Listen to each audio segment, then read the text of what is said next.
Good morning, all of you. In last lecture, we discussed the we started the chapter number 10, accounting concepts and conventions. Okay, in that we discussed the accounting. What is accounting? Accounting is the language of business. Okay, then accounting concepts, accounting rules and principles. Accounting rules and principles जो होते हैं उसको हम general acceptance accounting principles बोलते हैं, GAAP. Accounting concepts जो है उसमें 10 कॉन्सेप्ट्स हमने देखे थे.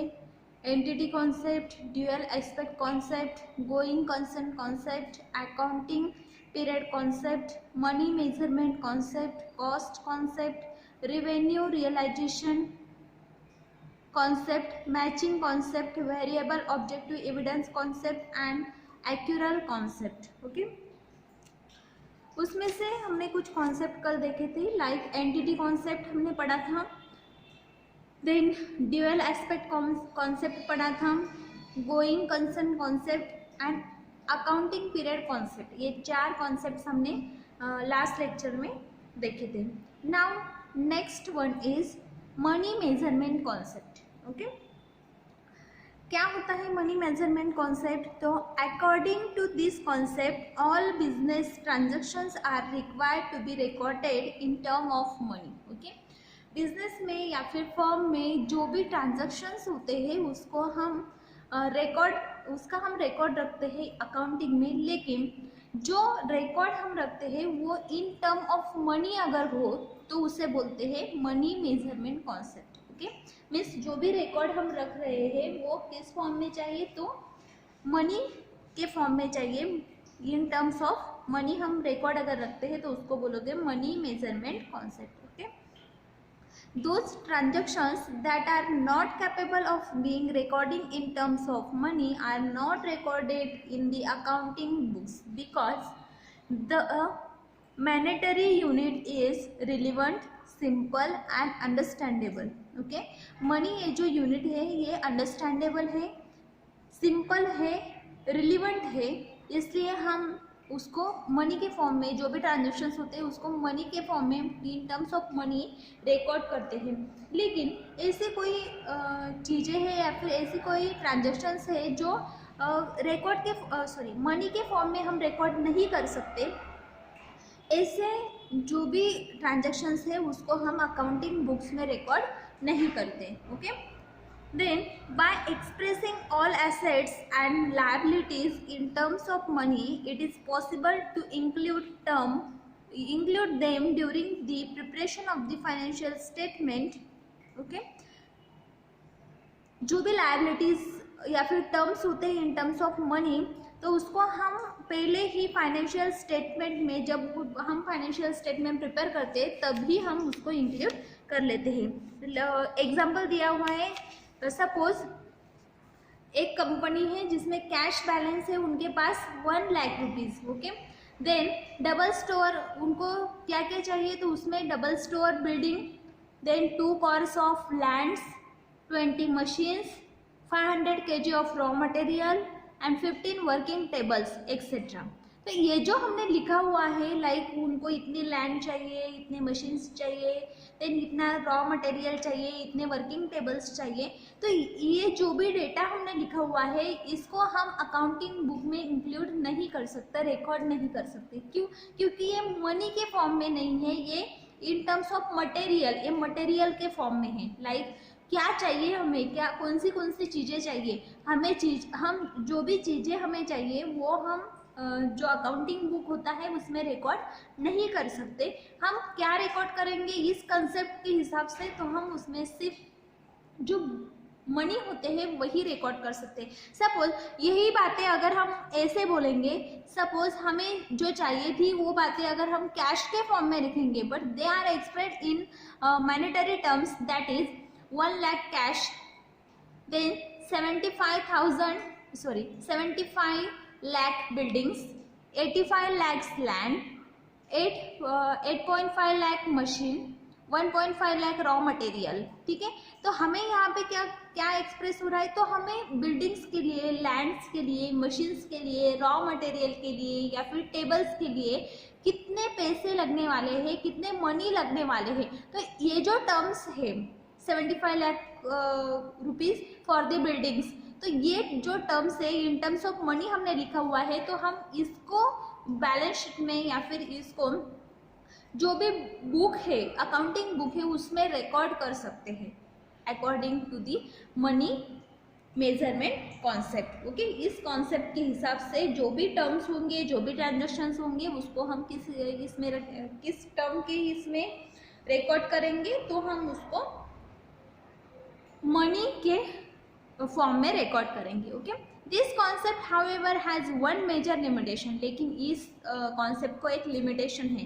According to the money measurement concept, a transaction is recorded at its money value on the date of occurrence, but subsequent changes in the money value are not taken into account. Okay, like अगर इस concept के हिसाब से जो भी transactions होते हैं, जो भी मनी की वैल्यू है, वो अगर चेंज होती है, सब्सिक्वेंट उसमें चेंजेस होते हैं, लाइक हमने जो भी मनी थे वो इन टर्म्स ऑफ डॉलर लिए हैं और डॉलर की जो वैल्यू होती है वो चेंज होती है, तो ये जो चेंजेस होते हैं वो चेंजेस हम बुक में या फिर अकाउंट बुक में नहीं रिकॉर्ड कर सकते। ओके, ये इसका मेजर लिमिटेशन है, ठीक है। Then for example, a building purchase for a 12.8 lakh rupees in 1955, another purchase for same amount in 1985 are recorded at the same price, although one purchase in 1955 may not be worth in 10 times more than its value recorded in the account book. Okay, suppose हमने कुछ जमीन ली थी या फिर कुछ चीज़ हमने खरीदी थी 1955 में, वो 12 लाख रुपीज़ की थी, लेकिन 1985 में उसकी जो प्राइस है वो 10 टाइम बढ़ गई है, तो हम ऐसे जो भी ट्रांजैक्शंस होते हैं उसको रिकॉर्ड नहीं कर सकते। Then next concept is cost concept. Okay, according to this concept all transactions are recorded at their mandatory cost of acquisition.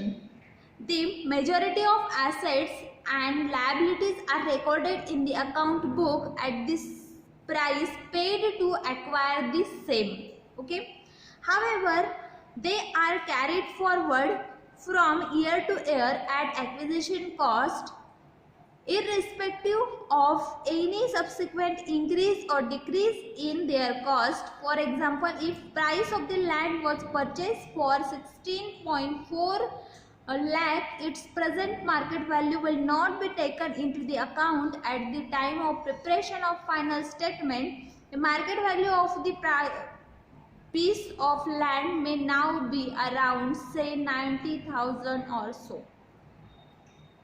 Okay, means ये जो कॉस्ट कॉन्सेप्ट है इसके हिसाब से जो भी रिकॉर्ड हम रखते हैं, लाइक हमने क्या किया था, अभी पीस ऑफ लैंड हमने परचेस किया था, और जो पीस ऑफ लैंड हम परचेस कर रहे थे उसकी जो वैल्यू थी वो कितनी थी, 16.4 लाख रुपीज़। मार्केट में अभी वैल्यू कितनी है, 16.4 लाख रुपीज़, लेकिन ये जो वैल्यू है ये हम अकाउंट में नहीं लिखेंगे। हम क्या करेंगे, तो हम वो जो भी फाइनल स्टेटमेंट बनाएंगे उसमें जो वैल्यू मार्केट में है पीस ऑफ लैंड का वो हम नहीं लिखेंगे, तो हम कौन सी वैल्यू लिखेंगे, तो हम उसकी ज़्यादा प्राइस उसमें लिखेंगे, लाइक 16,000 रुपीज़ की मार्केट वैल्यू थी, लेकिन हम फाइनल स्टेटमेंट में 90 लाख रुपीज़ लिखेंगे, अनदर वैल्यू उसकी लिखेंगे। Okay,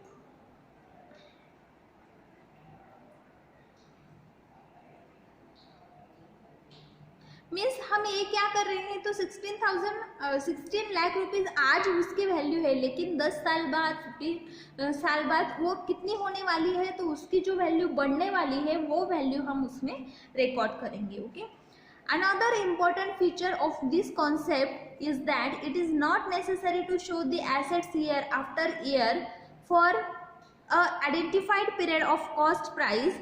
The assets recorded at the cost price at the time of purchase are systematically reduced due to depreciation till their economic life is over, that is they have been fully depreciated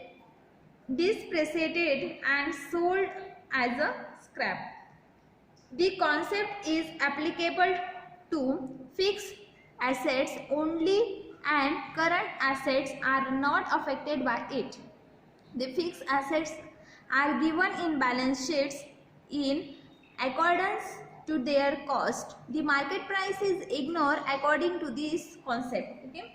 इस concept के हिसाब से जो भी market price होता है उसको हम इग्नोर करते हैं और जो प्राइस उसकी फ्यूचर में होने वाली है उस प्राइस को हम फाइनल स्टेटमेंट में रिकॉर्ड करते हैं. ओके, लेकिन ये जो भी कॉन्सेप्ट है कॉस्ट कॉन्सेप्ट, तो इसमें हम कौन सी चीज़ों के लिए एप्लीकेबल है, तो ये सिर्फ जो फिक्स एसेट्स होते हैं लाइक लैंड है, फ्लैट है या फिर कोई हाउस है, तो उसके लिए जो फिक्स एसेट्स है जो 10 साल तक, 15 साल तक, 20 साल तक रहेंगे उसके लिए एप्लीकेबल है.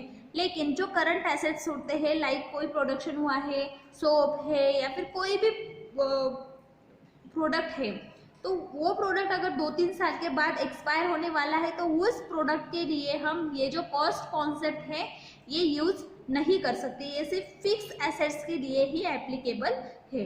Okay, revenue realisation concept. Next concept is revenue realisation concept.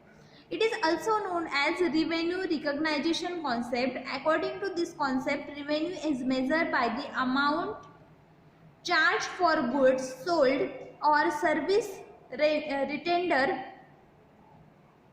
to customer. The general acceptance accounting principle require that revenue is recognized in respect of the period during which the sale is deemed to have occurred. Similarly, revenue from the service rendered is recognized when service have been performed to the satisfaction of the customer and he has to pay for it. Okay, revenue realization concept में क्या है, तो जो भी हम sold कर रहे हैं, जो भी चीज़ें हम सोल्ड कर रहे हैं, तो हम उसको उसके जो भी रिकॉर्ड्स है वो हम तब नहीं रखेंगे. तो हम जो वो सोल्ड, जब वो चीज़ सोल्ड हो जाएगी, जो वो प्रोडक्ट सोल्ड हो जाएगा, सोल्ड होने के बाद में अगर कस्टमर उससे सेटिस्फाई होता है तो ही हम उसका रिकॉर्ड रखेंगे रिवेन्यू रियलाइजेशन कॉन्सेप्ट के हिसाब से. For example, a firm gets an order in the month of March to supply the goods, but due to some reasons the goods is supplied in the month of June. The revenue will be realized only in the month of June when the sale actually take place. This concept is of some significance as it helps in stopping the business firms from recording those income or profits that may be obtained as a result of making sales at some future date. The sale can, however, take place only when the cost has been received or a legal obligations to pay has been incurred by the customers or consumers. Okay, means ये जो revenue realisation concept है इसके हिसाब से अगर हमने कोई order दी थी गुड्स के लिए, वो मार्च में दी थी और सप्लाई जो है गुड्स का वो हमें जून में हुआ, तो जो रिकॉर्ड है वो जून के हिसाब से जब एक्चुअल टेक प्लेस हुआ है सेल का तभी रिकॉर्ड किए जाएंगे. मार्च में ऑर्डर आई थी तो मार्च में हम बुक में लिख के रखेंगे, ऐसा नहीं होता. तो जब एक्चुअल जो भी गुड्स है या फिर जो भी प्रोडक्ट्स है वो एक्चुअल जब सोल्ड होते हैं तब हम उसको रिकॉर्ड करते हैं. Okay, then means actual result जब हमें सेल्स का मिलता है फ्यूचर डेट में, उसका रिकॉर्ड हम रखते हैं।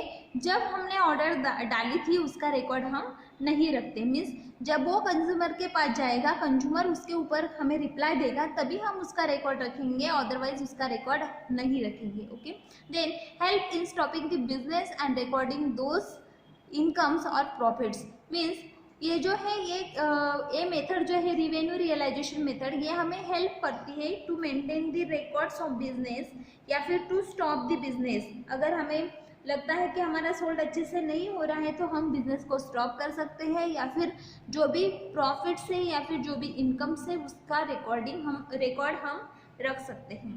Okay, then next, the following three bases are used for determining the period in which revenue is realized. Okay, नीचे 3 पॉइंट्स दिए गए हैं जो रिवेन्यू रियलाइज को रिवेन्यू का जो पीरियड होता है, टाइम होता है, उसको डिटरमाइन करने में हेल्पफुल है। उसके बेसिस पर रिवेन्यू टाइम डिटरमाइन किया जाता है। Okay, first is sales basis. पहला पॉइंट आता है sales basis. The revenue is recognized or realized when a sale is completed. The sale is completed when assets such as cash or a promise to pay cash are transferred from the buyer to the seller in exchange for title और goods और services. Okay, sales basis में क्या है, revenue कब recognise किया जाता है, realise किया जाता है, जब सेल कंप्लीट हो जाता है। Like sale is completed when asset such as a cash or promise pay cash transfer from the. Means जब हम कोई प्रोडक्ट बेचते हैं या फिर कोई किसी प्रोडक्ट का सेल करते हैं, तो सेल होने के बाद में जब हमें कैश पेमेंट मिल जाएगा या फिर पेमेंट मिलने का प्रॉमिस हमें मिलेगा कि कल या फिर परसों में तुम्हें पेमेंट दे दूंगा, ऐसा प्रॉमिस हमें मिलेगा, या फिर जो भी पेमेंट है वो हमें ऑनलाइन ट्रांसफ़र किया जाएगा, तब हम ये जो रिवेन्यू है ये कंप्लीट होता है। ओके, देन नेक्स्ट आता है cash basis. Okay, next point is cash basis. The revenue is realised when amount from sale is actually collected. Cash basis में क्या होता है, तो जो रिवेन्यू होता है वो कब हम उसका पीरियड हम कब डिटरमाइन करते हैं, तो जब हमने जो प्रोडक्ट सोल्ड किया है उसका कैश पेमेंट मिल जाता है, तब जब हम उसको एक्चुअल कलेक्ट करते हैं तब।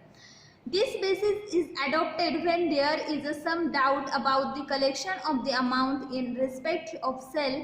The cash basis is generally used in those cases where the sale is made on installment basis, hire purchase sales. Okay, cash basis ये जो है ये रिवेन्यू डिटर्मिनेशन के लिए कब यूज किया जाता है, जब हमें डाउट है कि जो भी कलेक्शन होने वाला है या फिर जो भी हमें अमाउंट हमें सेल के बाद मिलने वाला है वो जब मिलेगा तब हम उसको ये करेंगे। जैसे इंस्टॉलमेंट्स जो होते हैं, पहली सपोज हमने कोई प्रोडक्ट दिया है, सपोज लैपटॉप हमने लिया है या फिर हमने किसी को भेजा है, ठीक है, पर उसने बोला है कि जो भी अमाउंट है मैं इंस्टॉलमेंट में पे करूँगा, तो हमें श्योरिटी नहीं होती कि ये पे करेगा या नहीं करेगा, कब करेगा। तो इस समय मीन्स इस टाइम पे हम क्या कर सकते हैं, तो कैश बेसिस पर रेवेन्यू डिटरमाइन कर सकते हैं। मीन्स जैसे उसकी इंस्टॉलमेंट्स आएंगे वैसे हम रेवेन्यू को कैलकुलेट करेंगे, रेवेन्यू को डिटरमाइन करेंगे कैश बेसिस पर। ओके, देन नेक्स्ट आता है production basis. Okay, the revenue can also be recognised on the basis of production. Revenue किस बेसिस पर हम डिटरमाइन करेंगे, प्रोडक्शन के बेसिस पर डिटरमाइन करेंगे। This basis is adopted when the sale basis is fails। Means ये process हम कब लेते हैं या फिर ये बेसिस हम कब अडॉप्ट करते हैं, जब सेल बेसिस जो है वो फेल हो जाता है, तब हम प्रोडक्शन बेसिस को अप्लाई करते हैं। लाइक लॉन्ग एग्जांपल दिया हुआ है, long term construction projects revenue is usually recognised before the completion of the project. Means जो भी प्रोडक्शन है वो कंप्लीट होने के बाद में हम क्या करते हैं, रेवेन्यू को डिटरमाइन करते हैं। नेक्स्ट कॉन्सेप्ट आता है matching concept. Next concept is matching concept. This concept is hold that expenses are recognised in the same period as associated revenues. The expenses recognized are like to revenue recognition.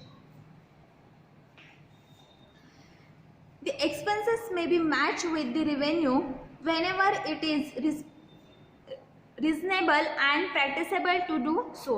Matching concept में क्या होता है, जो भी revenue हमने determine किया है like cell basis पर, कैश बेसिस पर या फिर प्रोडक्शन बेसिस पर, तो उसको हम मैच करेंगे जो भी टाइम पीरियड है उसके साथ में, या फिर जो भी रिजनेबल उसका प्राइस है, प्रैक्टिसेबल जो प्राइस है उसके साथ हम उसको कंपेयर करेंगे, उसको मैच करेंगे. Okay, this concept is very important for correct determination of the net profit. ये जो मैचिंग कॉन्सेप्ट है ये हम रिवेन्यू और जो प्रॉफिट होने वाला है उसको मैच करते हैं. तो ये कॉन्सेप्ट इम्पॉर्टेंट है correct determination of the net profit. कितना प्रॉफिट हमें होने वाला है इसको डिटरमाइन करने के लिए मैचिंग कॉन्सेप्ट इज यूजफुल.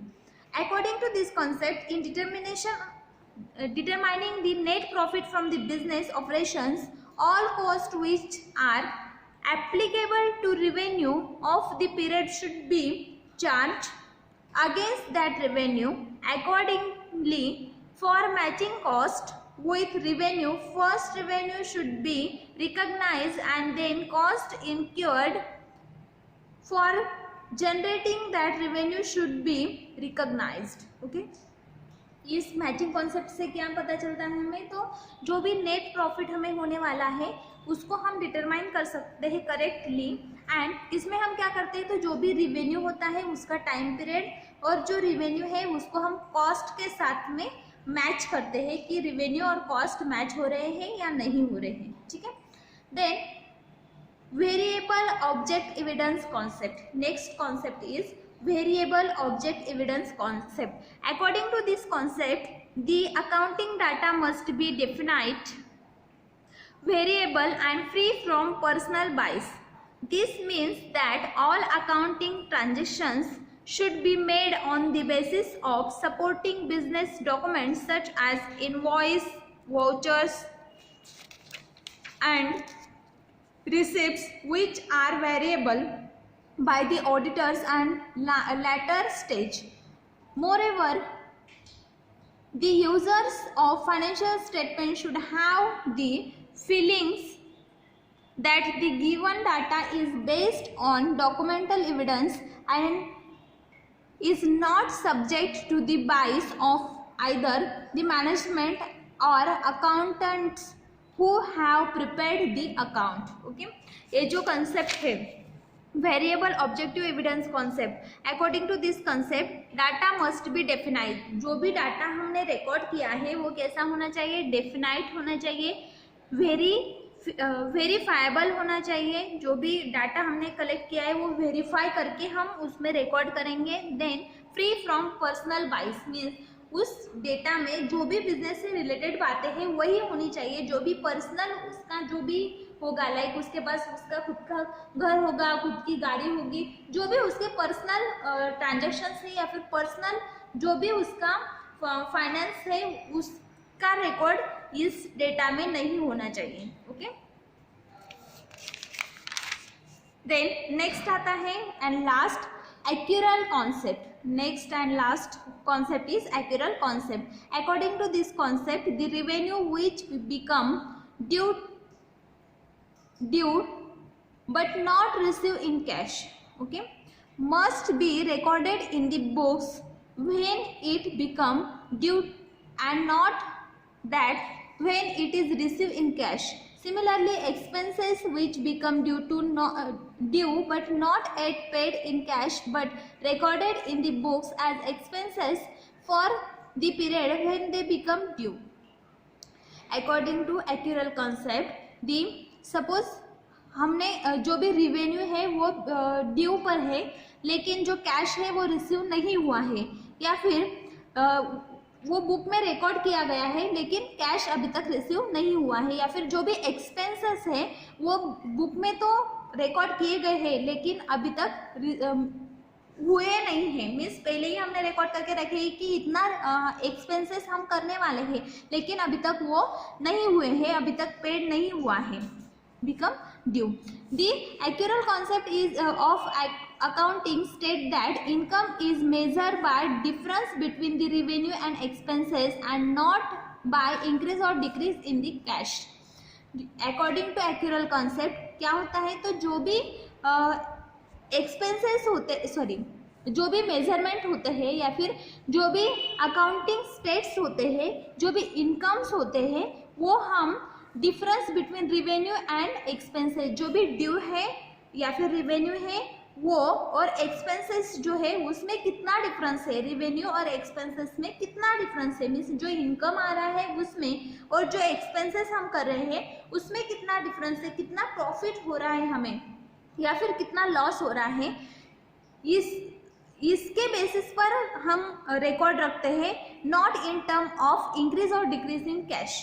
ठीक है, तो रिवेन्यू और एक्सपेंसेस के बेसिस पर हम रिकॉर्ड रखेंगे according to accrual concept, not in terms of the cash, means कितना पैसा आ रहा है कितना पैसा जा रहा है, इसमें हम इस कंसेप्ट के हिसाब से हम ऐसे रिकॉर्ड नहीं रखेंगे कि कितने मनी आ रहे हैं या फिर कितने जा रहे हैं, ऐसा नहीं रखेंगे। तो हम कितने रिवेन्यू हो रहा है और कितना एक्सपेंसेस हो रहा है इस बेसिस पर हम एक्यूरल कॉन्सेप्ट के हिसाब से रिकॉर्ड रखेंगे। Income increase the owners equity and loss decrease it, जो ओनर की जो भी इक्विटी होती है वो इनकम जब ज़्यादा आता है तो इंक्रीज होती है और लॉस अगर हुआ तो वो इक्विटी डिक्रीज होती है। Thus to certain true profit or loss or for an accounting period, to show the period, all expenses and income rating to accounting period are recorded whether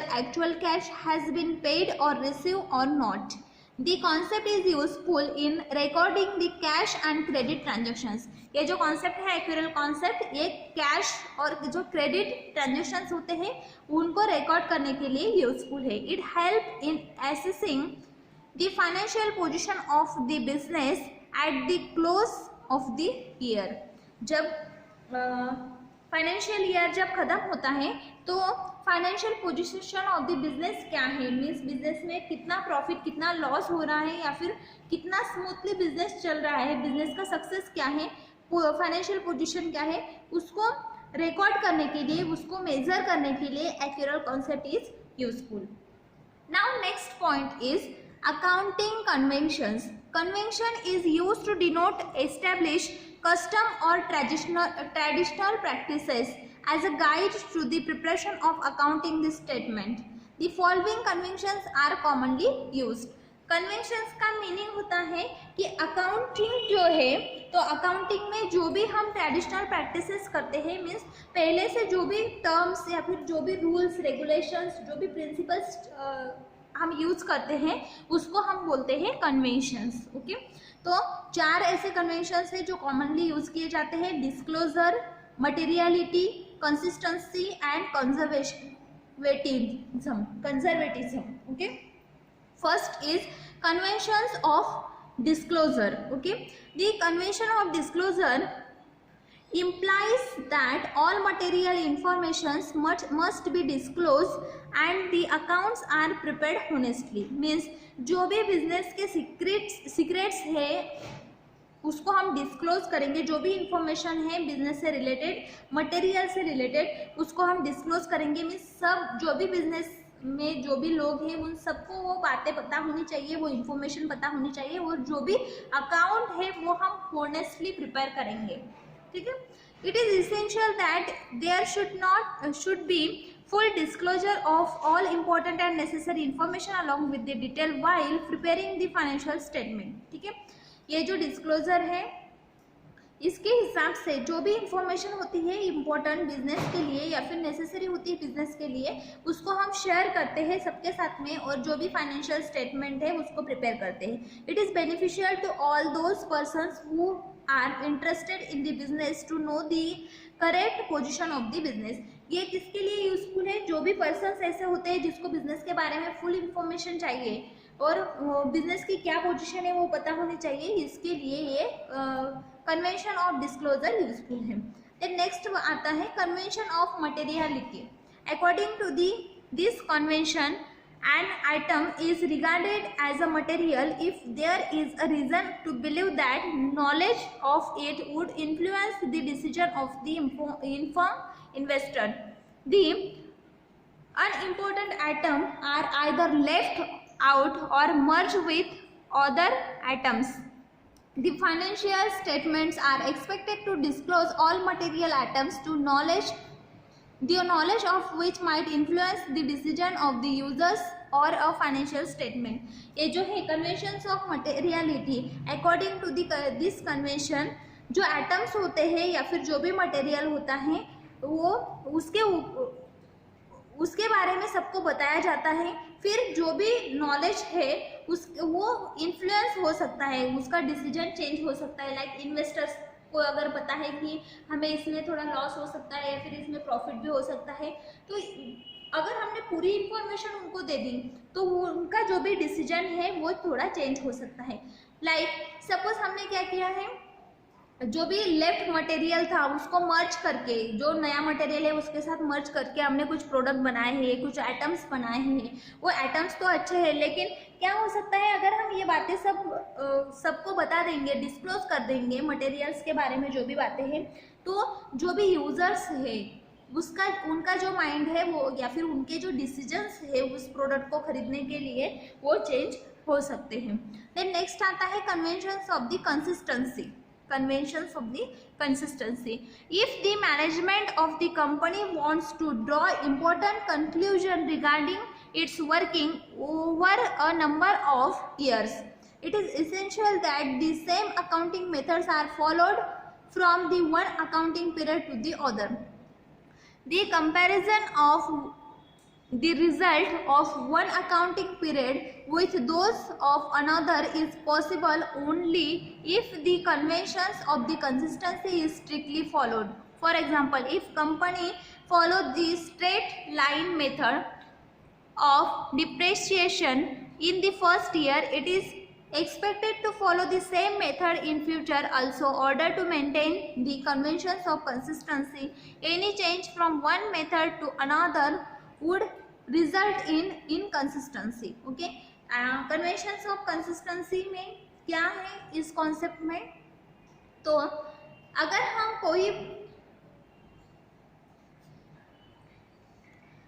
हम कोई मेथड यूज कर रहे हैं पहले से, accounting के बारे में कोई भी मेथड है जो हम पहले से यूज कर रहे हैं, तो वही मेथड हम आगे भी यूज करेंगे. लाइक पिछले साल हमने इस हिसाब से हमारा अकाउंटिंग का जो रिकॉर्ड था वो मेंटेन किया था, तो अगले साल भी हम उसी मेथड से उस रिकॉर्ड को मेंटेन करेंगे. इसको बोलोगे आप consistency, conventions of consistency. Then next आता है conventions of conservation. Convention of conservation. Conventions means conservatism. Conventions of conservatism. Conservatism means a guidelines which choose from acceptable accounting alternatives the one from recording events or transactions which report the last favorable immediate effect on assets, incomes and owners' equity. The conventions of conservatism provide to pay safe. It takes into consideration all prospective losses but leaves out all prospective profits. The conservations of conservatism is applied in the following cases. Okay, conservation of conservatism कब apply होता है, तो first है when there is a uncertainty inherent in the activity. Example, uncertainty as to the useful life of an asset's occurrence of loss, realization of income and remaining utility of the assets.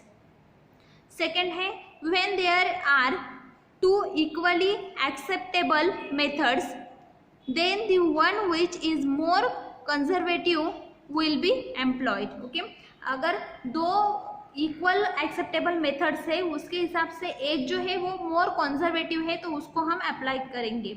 Okay, then next when judgment is based on the estimates of doubts exist as to which the general estimates is correct, the most conservative would be selected. Okay, अगर जो भी judgement हम कर रहे हैं, estimates हम निकाल रहे हैं, वो अगर डाउटफुल है तो हम जनरल जो भी एस्टिमेट्स है जो करेक्ट है उसको यूज करेंगे. When there is a possibility of the occurrence of a loss और a profit, losses will be considered and profit will be overlooked. अगर हमें पता है कि जो भी प्रोडक्शन हो रहा है या फिर जो भी सेल हो रहा है उसमें कुछ लॉस हो सकता है, कुछ प्रॉफिट हो सकता है, तो लॉसेस जो होते हैं उसको हम कंसिडर करते हैं और जो प्रॉफिट्स होते हैं उसको ओवर लुक करते हैं. ओके, तो ये हुआ अकाउंटिंग कन्वेंशंस. अकाउंटिंग कन्वेंशंस में हमने कन्वेंशंस ऑफ डिस्क्लोजर देखा, कन्वेंशंस ऑफ मटेरियलिटी देखी, conventions of consistency and conventions of conservatism. Okay, यहाँ पे हमारा जो अकाउंटिंग कॉन्सेप्ट्स एंड कन्वेंशन ये जो चैप्टर था, चैप्टर नंबर 10, ये खत्म हुआ है.